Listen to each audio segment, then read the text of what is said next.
નમસ્તે વિદ્યાર્થી મિત્રો, હાર્દિક સર એકેડમીની યુટ્યુબ ચેનલમાં આપ સૌનું ખૂબ ખૂબ સ્વાગત છે. આજનો જે વિડીયો લેક્ચર છે એમાં આપણે ચર્ચા કરશું 3 સપ્ટેમ્બરના તમામ અગત્યના કરંટ અફેર વિશે. વિડીયો શરૂ કરું એ પહેલા આપ સૌને થોડીક જણાવી દઉં કે જે લોકો મારા પેડ યુઝર છે એ માટે રિવિઝનની પીડીએફ છે અપલોડ કરવાની શરૂ કરી છે.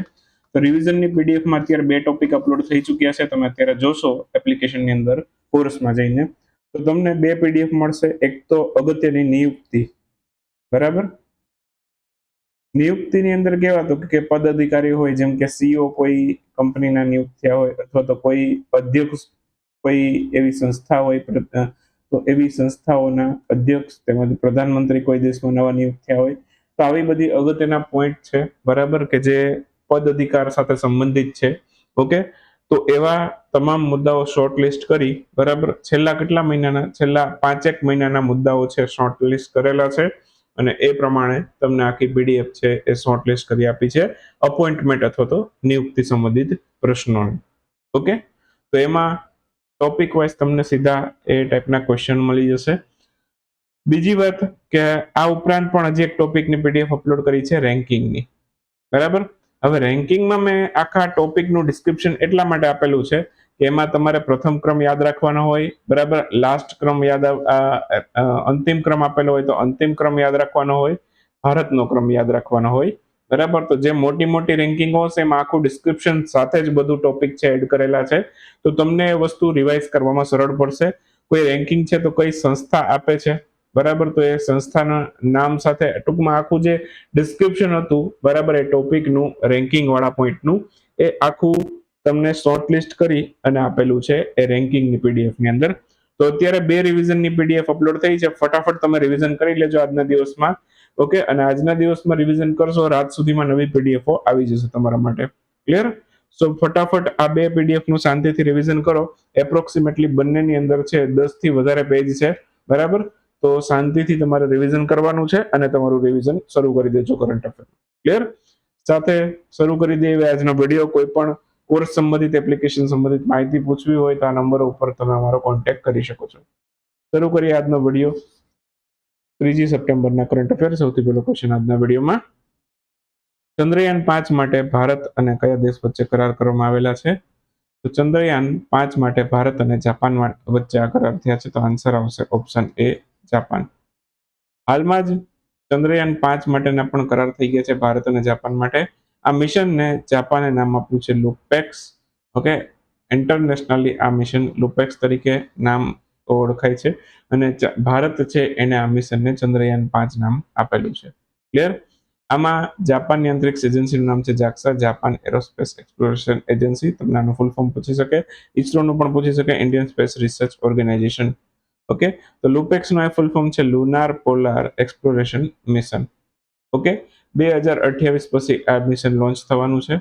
બંને દેશો અહીંયા કામ કરવાના છે.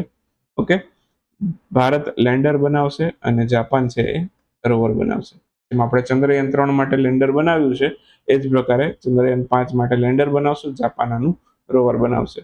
ઓકે, ચંદ્રયાન 3 સુધી આપણે લોન્ચ કરી દીધું છે. એના પછી ચંદ્રયાન 4 આવશે, એપ્રોક્સિમેટલી 2027માં આવશે અને એના પછી 2028 પછીની ડેટ આપી છે. 29 પણ હોઈ શકે, 30 પણ હોઈ શકે, 28 પણ હોઈ શકે. અત્યારે એનાઉન્સમેન્ટ એટલી છે કે 2028 પછી આને આપણે જોશું કોને, જો કે ચંદ્રયાન 5 ને. ક્લિયર? સો વાત કરી લઈએ ચંદ્રયાન 1 ની. 2008માં લોન્ચ થયું, 8-9 ની અંદર લોન્ચ થયું હતું, બરાબર. પછી ચંદ્રયાન 2 લોન્ચ થયું હતું 2019માં, ચંદ્રયાન 3 2023માં.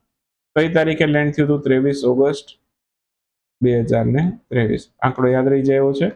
ઓકે, અને આ દિવસને આપણે કયા દિવસ તરીકે ઉજવીએ છીએ? રાષ્ટ્રીય અંતરિક્ષ દિવસ તરીકે, બરાબર, નેશનલ એસ્ટ્રોનોટ ડે.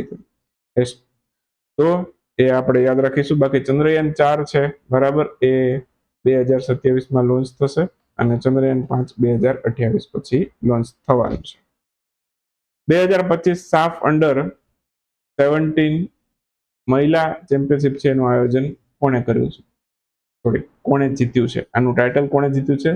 સાફ અંડર 17 મહિલા ચેમ્પિયનશિપ છે કોણે જીતી છે? ભારતે જીતી છે. ઓપ્શન ડી આપણો જવાબ થશે. તો હાલમાં જે સાફ અંડર મહિલા ચેમ્પિયનશિપ હતી અંડર 17 વાળી, ટાઇટલ ભારતે જીત્યું છે. ભારતે કોને હરાવ્યું? નેપાળને હરાવ્યું.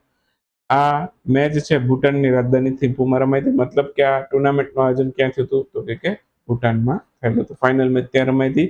ભારત વિજેતા બન્યું છે. ફાઇનલમાં નેપાળને હરાવ્યું છે 5-0 થી.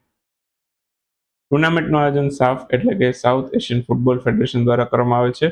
સાફની સ્થાપના 1997માં એનું હેડક્વાર્ટર બાંગ્લાદેશમાં ઢાકામાં આવેલું છે. હાલમાં જ કયા રાજ્યમાં એક ફ્લાયઓવરનું નામ 13મી સદીના શાસક જેમનું નામ છે પૃથુ એના નામ ઉપરથી નામ આપ્યું છે? તો એક ફ્લાયઓવર છે એ આસામ રાજ્યમાં બન્યો છે અને આસામ રાજ્યના 13મી સદીના શાસક છે પૃથુ એના નામ ઉપરથી આ ફ્લાયઓવરને પૃથુ નામ આપ્યું છે. તો આસામ રાજ્યની ઘટના છે. ફ્લાયઓવર 13મી સદીના શાસક પૃથુના નામ ઉપરથી નામ આપવામાં આવેલું છે. પૃથુ એ 13મી સદીમાં કામરૂપ રાજ્યના શાસક હતા. કામરૂપ છે એ આસામ રાજ્યની આજુબાજુનો જ વિસ્તાર છે. બરાબર, કામરૂપ ક્યાંનો વિસ્તાર છે? આસામ રાજ્યની આજુબાજુનો જ વિસ્તાર છે. આસામના મંત્રીમંડળે આ ડિસિઝન લીધું છે, કેબિનેટે.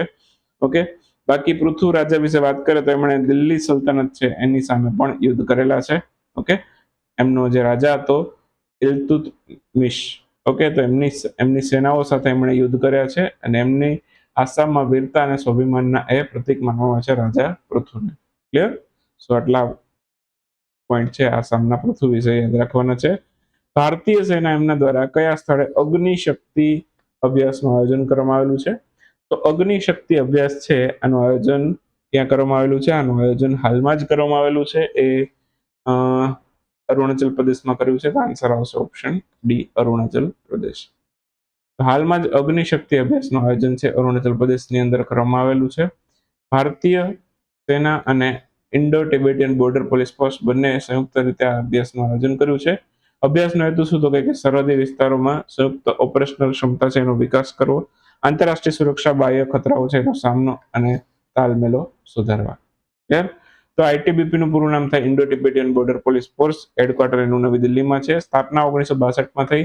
કામ એનું છે ભારત ચીનની સરહદે સુરક્ષા પૂરી પાડવી. ક્લિયર? એના પછીનો પ્રશ્ન છે બ્રિક્સ સીસીઆઈ હેલ્થકેર સમિટનું આયોજન કયા દેશમાં થયું? આ આપણા દેશ ભારતમાં થયું છે બ્રિક્સ સીસીઆઈ હેલ્થકેર સમિટ. બાકી 2025ની બ્રિક્સ સમિટ ક્યાં થશે? તો બ્રાઝિલમાં થશે. પણ આ હેલ્થકેર સમિટ ભારતમાં થઈ છે. તો બ્રિક્સ સીસીઆઈ હેલ્થકેર સમિટનું આયોજન ભારતમાં કરવામાં આવેલું છે. ક્લિયર?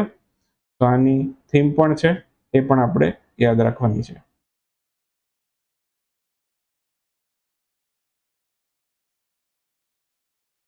તો બ્રિક્સ સીસીઆઈ જે હેલ્થકેર સમિટ છે નવી દિલ્હીમાં ભારતમાં થાય તો બરાબર, પણ આની થીમ છે okay integrating traditional practice with innovation. આની થીમ છે યાદ રાખીશું. અધ્યક્ષતા સમિટની કોણે કરી એ પણ યાદ રાખીશું, પ્રતાપરાવ જાધવે. ઓકે, અને બાકી વાત કરીએ તો BRICS chamber of commerce industry છે બરાબર, એમણે આનું આયોજન કર્યું હતું. ક્લિયર? આ સમિટનું આયોજન એમના દ્વારા કરવામાં આવ્યું. બાકી 2025ની બ્રિક્સ સમિટ એ બ્રાઝિલના રિયો ડી જેનેરિયો શહેરમાં થવાની છે. 16મી એશિયન શૂટિંગ ચેમ્પિયનશિપ 2025માં એનું આયોજન કયા દેશમાં થયું છે? તો એશિયન શૂટિંગ ચેમ્પિયનશિપ આ 16મી આવૃત્તિ છે, આયોજન કઝાકિસ્તાનમાં થયું છે. ઓપ્શન એ આપણો જવાબ છે. હાલમાં જ 16મી એશિયન શૂટિંગ ચેમ્પિયનશિપ કઝાકિસ્તાનના સિમકેન્ટમાં થઈ હતી. ભારત મેડલ ટેબલમાં પ્રથમ સ્થાને છે. ટોટલ 99 મેડલ મેળવ્યા છે. ઓકે, 50 ગોલ્ડ છે 99માંથી, 26 સિલ્વર અને 23 બ્રોન્ઝ મેડલ સાથે ભારત ટોટલ મેડલ ટેબલમાં પ્રથમ સ્થાને છે 99 મેડલમાં. ઓકે, બીજો ક્રમ કઝાકિસ્તાનનો, ત્રીજો ક્રમ ચીનનો છે. World junior team squash championship okay એમાં આયોજન કયા સ્થળે થયું હતું? તો આયોજન થયું છે ઇજિપ્તમાં. ઇજિપ્તની રાજધાની કાયરોમાં આયોજન થયેલું છે. તો world junior team squash championship આ ઇજિપ્તના કાયરોમાં થઈ છે. 13 વર્ષ બાદ ભારત છે એમણે બ્રોન્ઝ મેડલ મેળવ્યો છે. આયોજન વર્લ્ડ સ્ક્વેશ ફેડરેશન છે એમણે કરાવ્યું છે. ક્વાર્ટર ફાઇનલમાં ભારતે દક્ષિણ કોરિયાને હરાવી અને બ્રોન્ઝ જીત્યો છે બરાબર, અને સેમીફાઇનલમાં કોની સાથે હાર્યું ભારત? તે અમેરિકા સામે હાર્યું છે. તો આમાં પ્રશ્ન એવાય પણ પૂછતા હોય છે. હવે અહીંયા ઘણા ટાઈમ પછી આપણને મેડલ આવ્યો છે, અહીંથી ક્વેશ્ચન આવે કે ભાઈ આ ભારતે કોને હરાવીને બ્રોન્ઝ જીત્યો? તો દક્ષિણ કોરિયાને હરાવીને બ્રોન્ઝ જીત્યો, તો કોની સામે હારી ગયેલું ભારત? એવા પણ પ્રશ્ન પૂછે છે. ઓકે, તો અમેરિકા સામે હારી ગયું અને સિલ્વર થી ચૂકી ગયું એવા પ્રશ્ન પૂછે છે. ક્લિયર? જો અમેરિકા સામે જીતી ગયો તો સ્વાભાવિક છે સિલ્વર મળવાનો હતો. તો ભારતીય ટીમના ખેલાડીઓ યાદ રાખીશું: Sandeep PR, okay, Yusha Nafees, Arihant KS અને આર્યવીર દેવન. આ બધા ખેલાડીઓ છે એનામાં ભાગ લીધો હતો. ફટાફટ એક વાક્યના ક્વેશ્ચનો જોઈ લઈએ. 8 ક્વેશ્ચન છે. વર્લ્ડ ડિસ્ટન્સ લર્નિંગ ડે, જે તમે મારી પાસેથી કરો છો, બરાબર, એનો દિવસ 31 ઓગસ્ટે જતો રહ્યો. ક્લિયર? હાલમાં કયા દેશમાં ભગવાન રામની 51 ફૂટ ઊંચી પ્રતિમાનું અનાવરણ કરવામાં આવ્યું છે? તો આ કેનેડામાં કર્યું છે. અગેન સ્ટાર વાળા 2 ક્વેશ્ચન છે, પ્રશ્ન પૂછાઈ શકે એવા છે. મને બહુ ગમ્યા. રાજસ્થાન રોયલ ક્રિકેટ ટીમના કોચ પદ ઉપરથી કોણે રાજીનામું આપ્યું? તો આ રાહુલ દ્રવિડે આપ્યું. કયા રાજ્યની વિધાનસભામાં પંચાયતી રાજ સંશોધક વિધેયક અને નગરપાલિકા સંશોધક વિધેયક પસાર કરવામાં આવ્યું છે? તેલંગાણામાં કરવામાં આવ્યું છે. 2 જૂને તેલંગાણાનો સ્થાપના દિવસ હોય છે. 2014માં તેલંગાણા ભારતનું રાજ્ય બન્યું હતું. 16મી એશિયાઈ નિશાનેબાજ ચેમ્પિયનશિપ, એમાં ગુરપ્રીત સિંહે પુરુષ સ્ટાન્ડર્ડ પિસ્તોલમાં કયો મેડલ મેળવ્યો? એમણે મેળવ્યો ગોલ્ડ. ઉબરે કયા સ્થળેથી બાઇક ડાયરેક્ટ નામની એક બાઇક ટેક્સી સેવા શરૂ કરી છે? તો કર્ણાટકમાંથી શરૂ કરી છે. કઈ પેમેન્ટ બેંક દ્વારા સેવિંગ પ્રો બચત ખાતાની શરૂઆત કરવામાં છે? તો જીઓ પેમેન્ટ બેંકે આ સેવિંગ પ્રો નામના એક બચત ખાતાની શરૂઆત કરી છે. કયું રાજ્ય કારખાના અને વિનિર્માણ રોજગારમાં પ્રથમ સ્થાન પ્રાપ્ત કરીને બેસ્યું છે? તો આ તમિલનાડુએ પ્રથમ સ્થાન પ્રાપ્ત કર્યું છે. તો બસ આ સાથે અહીંયા 3 સપ્ટેમ્બરના વિડીયોને સમાપ્ત કરીશું. મળીશું 4 સપ્ટેમ્બરના વિડીયોમાં. ત્યાં સુધી રજા લેશો.